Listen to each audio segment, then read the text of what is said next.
Bright suns and rising moons, fellow droids. Welcome to Not the Droids podcast. I'm Danny.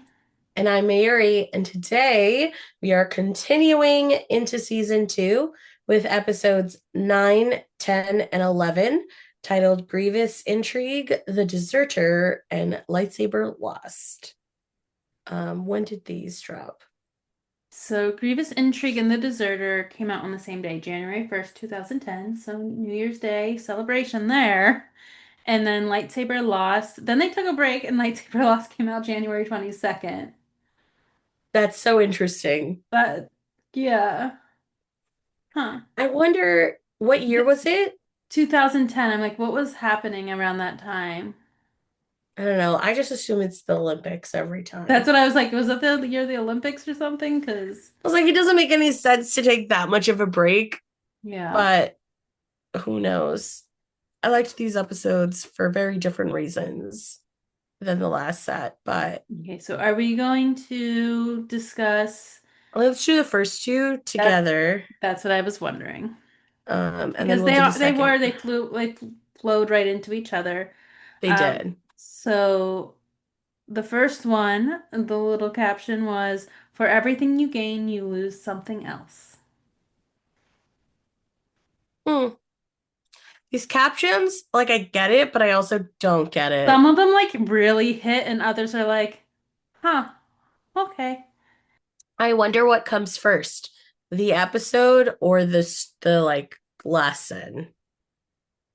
It's gotta be the episode. Yeah, I feel like it has to be. And maybe sometimes they're just like like they get through the episode and they're like, okay, we're gonna stretch on this one. I Whereas know that's others why I'm like, like, oh, were they just trying to find something? Um, I fear it's I feel it's like really interesting because this is the first time we see Obi-Wan be like hella impatient. he was like focused to a detriment in this one, and I made comment of that is he is like on his mission here, and Yeah. he's pulling some like little bit of Anakin field vibes, like trying to like being like we gotta get him. Yeah, no, I feel like from the beginning was interesting. Also, it's really interesting to see Grievous with only two of his arms. I just assumed he had all four out, but no. I just kept thinking of the creepy spider clicks of him walking. There's like, I'm like, oh, He does help it me. later in the episodes, like with his, Yes. and I'm like, no, stop it. Well, Um, I always hate the sound of like spiders in movies. Like the doesn't matter the yeah. like any of that in any movie. Doesn't matter if it's a cartoon, any like creature clicking that's supposed to be like a bug or insect. I'm like, no. Yeah, no, I just like I fear for the Foley artist that has to create those because Mhm. I'm just like, Oh, what they're are you? probably having so much fun though. They're like, how does a metal spider click in space? No, seriously. No, so it's interesting. Also, less interesting. These battles are getting more and more vicious as time goes on, right? Like Mhm. we were just like straight up torturing a Jedi for a good part of this episode, and it was just like, I ooh, think they're ramping up and being like, we're in it now. we're an adult show now. Yeah, 'cause Cartoon Network is. I always have to remind myself. I'm like, oh, Cartoon Network got away with a lot more Lot. than Yeah. other network television, and especially depending what time of the day, because they had the like later. Oh yeah, I have the late stuff. I used So to watch they, the late night Cartoon Network yeah. stuff. So That stuff even was though it was still crazy. Cartoon Network, they essentially had like older range cartoon. Content. Yeah. I distinctly remember. Adult Swim, is that what it was? Yeah, Adult Swim. That's why I was like, I used to watch a show about like a Happy Meal that used to go crazy, like fries and a hamburger and a I shake. remember I've never watched it, but I know the Yeah, it reference. was really interesting. I will say one of the things that I found really interesting in this is like Grievous has Obi-Wan and Anakin nailed to a T. Oh So yeah. like He's done when his they research. not even just like generally, he was like, if you see Obi-Wan, Skywalker is not far behind. Yeah. And they always employ these like crazy like Gonna be a split scheme. up There's a tactics, plan. yeah, tactics. And so like the fact that he was ready for it, the commando droids I feel like were new. Yeah, I didn't love them. No, they're just like too human like it just felt like if you had so many commando droids you could defeat the And clones easy. I don't know if it's necessarily like that they were too human-like, but we lost our comedic relief. So now we felt like we were in like battles because we don't have our battle Oh droid. yeah, the battle droids. We They can just came back for the laugh. next episode. They did, but But in this one, we this one lost felt very serious. we lost those moments of lightheartedness when we know, okay, yeah, it's still serious, but then like we have the droids being like, you told me I'd be safe here. Like we didn't have those moments that kind of like relieved the stress for a little bit. It was just like Yeah, you were always on edge, always. like not Yeah. sure. Um, yeah, I was gonna say, I listen, we know that Anakin and Obi-Wan make it, but when it comes to the others, we don't know. And I'm starting to get attached to some of these clones, I had a moment right? where Like Obi-Wan Cody. was in the thing with the two clones and the air was whooshing out. And I'm like, oh, that third one's gone. And then I saw him, I was like, oh, he's still okay. No, but one of them did fly out of the air. Yeah, but there was like one that was right behind him. I'm like, yeah, he's gonna be gone. But then he was right behind the third Yeah, one. I was like, oh, he isn't. He's still here. I know. I was like, Cody was fine in this one.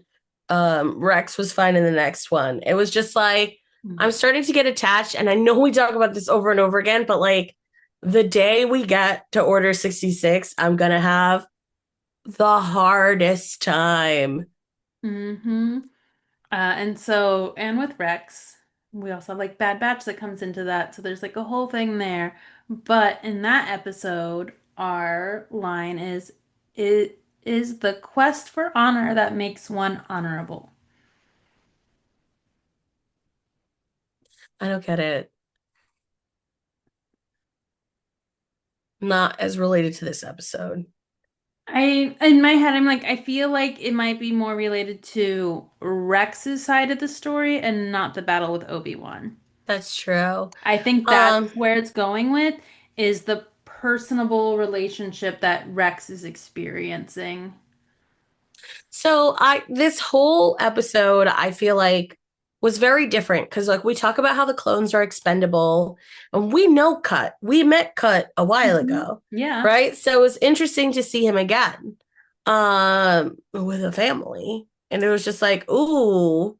I And with it, kind of would have loved this episode as its own episode outside of the battle happening and we just having Rex's situation and being able to dive into that a little more.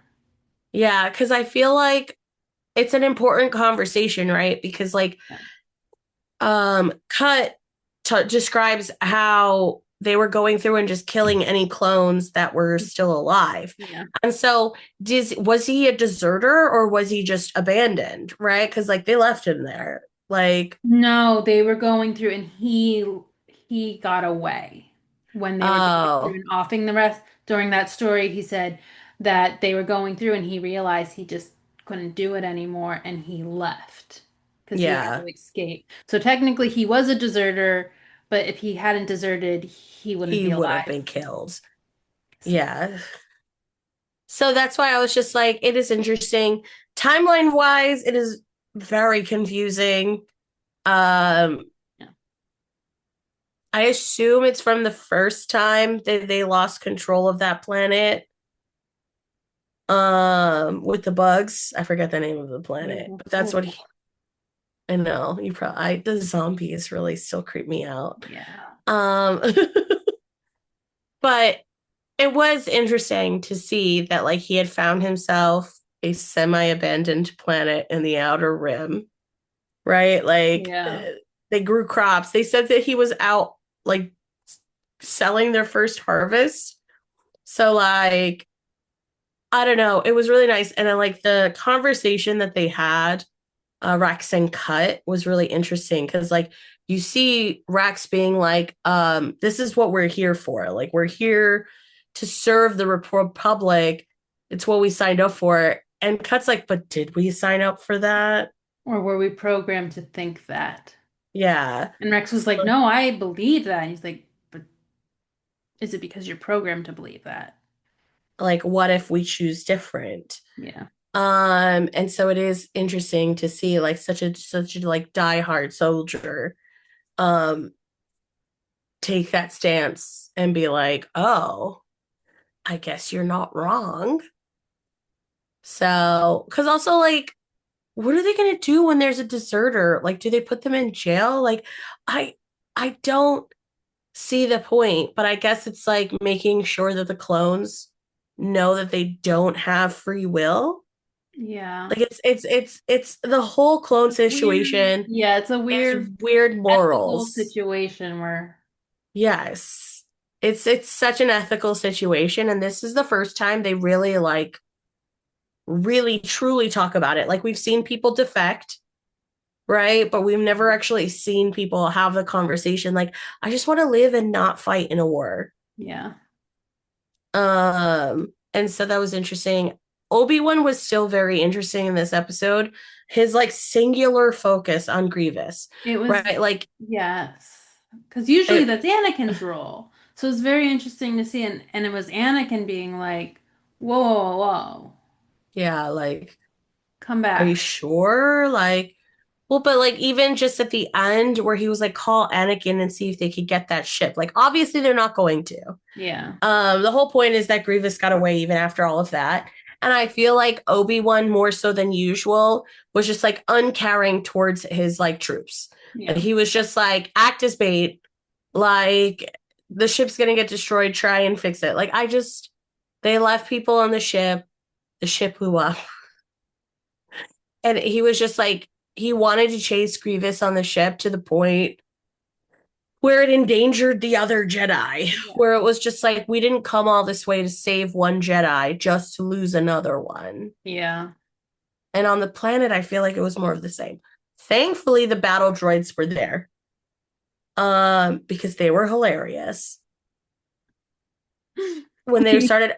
And it also answers my question is just like, how long can they go for? Do they have power issues? Yeah. And they do. They do. Um, When I forget where it fell in this. I guess it was the first episode because they were still in space when they were trying to keep the device from the thing from hitting it, and he goes, he's like, ah, oh, with his arm because his arm is gone. so I'm calling them strategy droids. I think that's what they are. They because we've had this issue with another one too, where they're just like ha ha ha ha, and you're like,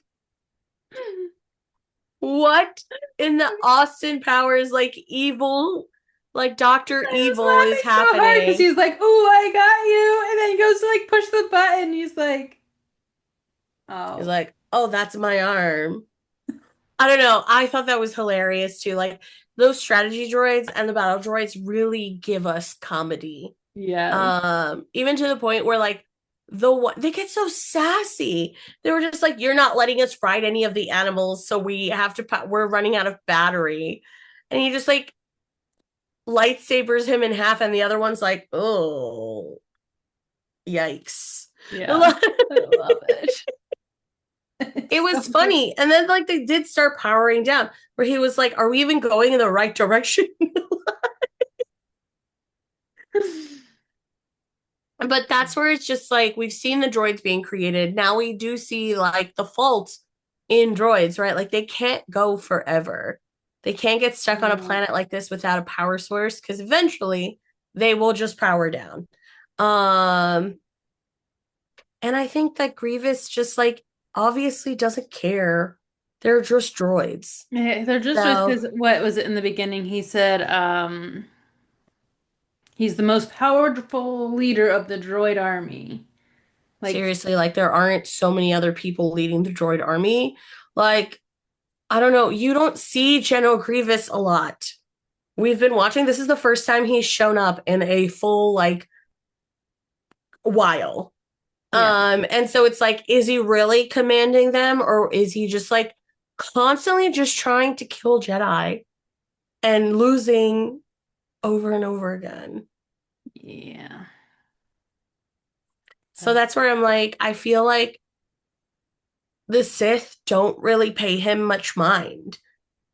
They're like, he's accomplishing what we need him to accomplish, so let him just keep going on his own way. Yeah, let him Like he's spiral making out. a dent. Like he's working for our side, and it's not affecting us, but it's making a dent in the actual. Yeah, it's like distracting the Jedi and Yeah, making a dent in like the actual Jedi count, I yeah, guess.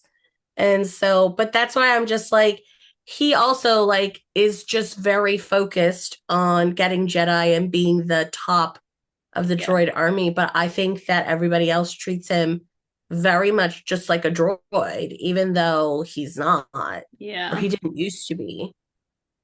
His backstory is so Yeah. weird. Out of these two episodes, I like the Rex storyline, and I really Oh, wish we had. 100%. I wish that had been its own storyline, because then in the end we see that like Rex is like they ask him, they're like, "Are you going to report him?" And he's like, "It might." He's like, "It's my job to, but it might just so happen after this injury that I'm I not don't going to remember remember any anything. of this." Yeah. I was so tense when those kids like set off all of the And commando all the droids. lights. I Oh, was like, oh my God, that's so scary for them. But no, I really did like these episodes, if only to see for the first time really like Obi-Wan really be unhinged. yeah. We And saw the like emotional side of Obi-Wan that we don't usually get. We usually see yeah, him very controlled. which is a great segue to this last episode, the lightsaber lost. I love Love this it. episode, and Love it. our highlight is easy isn't always simple. Makes sense This tracks.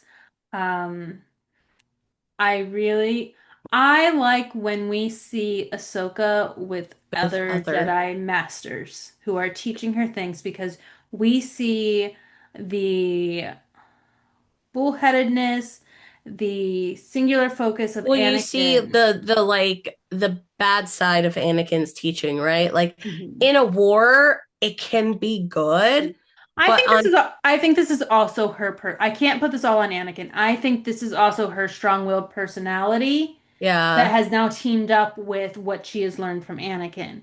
So her natural to rely on herself and force and like almost intimidation she versus really using the does. actual Ironically, for force. someone so young, she tries to intimidate people a lot. Yes. And I was like, aren't you like a wee lass? Like, are you trying to intimidate gangsters at this point? I really love the the instinct of hers to not say anything. I was just like, that's so childish in that moment to just be like, I'm just going to keep my arm over where my lightsaber is supposed to be and hope he doesn't notice. But it is curious that she still goes to The librarian. a like someone that is above her because she knows that they can help or possibly help versus going to Anakin, whose response would more be in anger and being like, I've told you.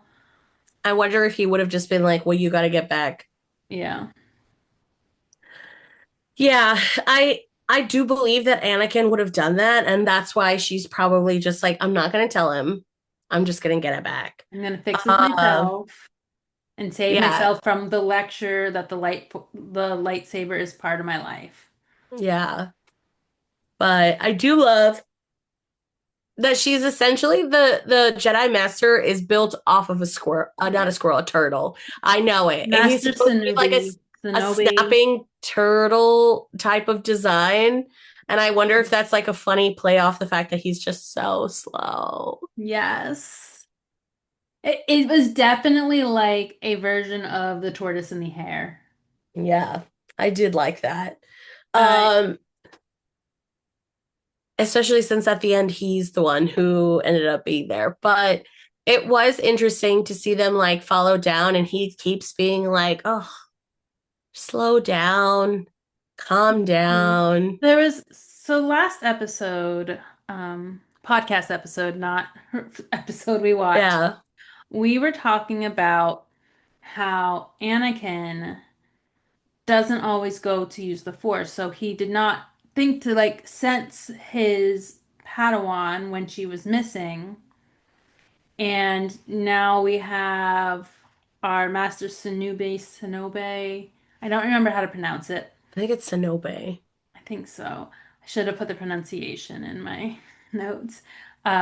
Is telling Ahsoka to slow down because she could also sense the anxiety of the person who stole her Yeah, that's I lightsaber. think And that it's was the so fact, useful to her. Like he was going slow, but he was sensing a lot more. I mean, he's a lot older too, yeah. but he was sensing a lot more with the force and like doing actual like investigating. hmm And teaching at the same time and slipping trackers on people and like knowing something fell off when they met the other girl. Like, it's just like, okay, something's Hmm. not right here.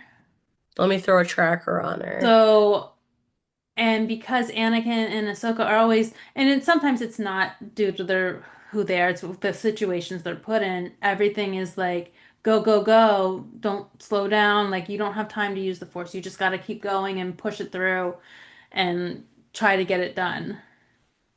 Yeah, it was a lot of acrobatics from Ahsoka for no Yeah. payoff. Yeah. So I think this was a good episode for her to learn that more patient side of the board. And you haven't seen Ahsoka yet, but in her later years, you kind of see that she has more of a steadiness Yeah, about because she her. learned that separately. You know, it was interesting. I do love at the end. Do I love that the people on the train were traumatized? No. But I do love that at the end she was like, "Oh no," and he was there and he was just like, "Yeah, I knew this was gonna happen." So like Yeah. she got on a train, so obviously she's gonna get off at the next stop, probably. Like, especially if you're chasing her. Yeah. So it was a really good episode, I think. I like how it ended where Ahsoka was teaching the The younglings. younglings about the importance of their lightsaber and protecting it. Yeah, it like kind of takes me back to Young I Jedi. did too. I was like, because we had literally like we had that whole storyline where Kai had that whole episode where he lost It his lost his lightsaber lightsaber. and he knew he wasn't supposed, and it was this whole thing. And I was just like, oh, I feel like we're having that moment again. Yeah, so seeing it end with the younglings and Yoda was kind of like Yeah. nostalgic. Had it been another era, Nubs would have been in there. We would have had a Nubs Easter egg. We're so beyond the time of nubs. I know we So sad. are. So much. But I really liked those. I'm hoping that we get these like one-off episodes, like with Ahsoka, with Anakin. I mean, not so much Anakin. Like I know where Anakin's We know going, but Anakin's story. I like seeing these other characters' stories. yeah. Like with Rex. I would even love some like more Obi-Wan. Yeah, I really liked the Obi-Wan parts. Like I do agree that I wish they were separated a little bit more, but I did like the story of Yes, and Obi-Wan kind of losing it because I would really enjoy an Obi-Wan episode, maybe an Obi-Wan Ahsoka episode without Anakin. Anakin, just because I think that would be interesting. Yeah. So, Yeah. but No. we have, Just one more Clone Wars episode after this before we well like Clone Wars like our recording episode, not the Clone yeah, Wars. I was like, we have 3 episodes. Yes. So we had adjusted our schedule because I realized that we were going to do the Mandalore plot before the Mandalorian, but I realized that it's a trilogy of episodes. Yes. about the Death Watch and Sabine. So I think that it's a great pausing point for Clone Wars before we start into Mandalorian. So our next three episodes will be The Mandalore Plot, Voyage of Temptation, and Duchess of Mandalore, which are season 2, episodes 12, 13, and 14. And then from there, we will head into The Mandalorian season 1. We're going to cover 2 episodes per episode, and it'll take us pretty much right up to the movie. We might have like a week break somewhere in there, but we're Yeah, going which right is up to the movie release on May 22nd. I'm so excited. We don't know if we're gonna have that, Are they the going to release episodes. more trailers for the movie, do you think? We might get one more that includes the date. Yeah. So, we're not gonna release the an episode that Tuesday. Yeah, we're just doing the movie We're gonna episode do the movie. We don't know if that'll be on the day it releases or a little or the week after. after. It's all Yeah. gonna depend on when we get tickets, when we can record, when we can see it. Yeah, I'm hoping that we get a little bit more information. I assume we'll get it in March I think about ticket so. releases, and they most likely are going to be doing early screenings. Yes. I'm just curious as to like how, What that um, looks like. yes, what that looks like when they will be. But I would I'm assume, really hoping for a D23 Orlando screening, and then I can cry when I don't get the tickets to the D23 I Orlando know, I was screening. gonna say, are you even gonna get tickets to that? No, I assume there'll at least be a Wednesday showing Yeah, like a before for fan. early access, like a fan access or something like that Yeah. with no commercials. So I am very excited, and me and my A list will really wear itself out that month in going to see the movie. So until next time, we're not the droids you're looking for. But we're the droids you're gonna get.